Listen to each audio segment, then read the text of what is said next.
దగ్గరికి వెళ్ళిన ఒకసారి పోయిన తర్వాత మరలా దీన్ని రప్పించగలిగిన వారు ఎవరు ఈ భూమి మీద లేరు.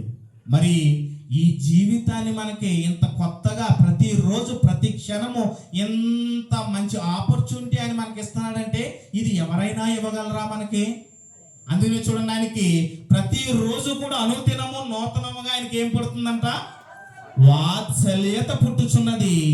నీవు ఎంతైనా నమ్మదగిన వాడువు. ఆయన ఎలాంటి వాడంట? ఎంతైనా అంటే ఆ మాటకు అర్థం ఏంటంటే అన్లిమిటెడ్, దానికి ఏం లేదు, సరిహద్దులు లేవు. నువ్వెంతైనా కూడా ఆయన ఏం చేయొచ్చు?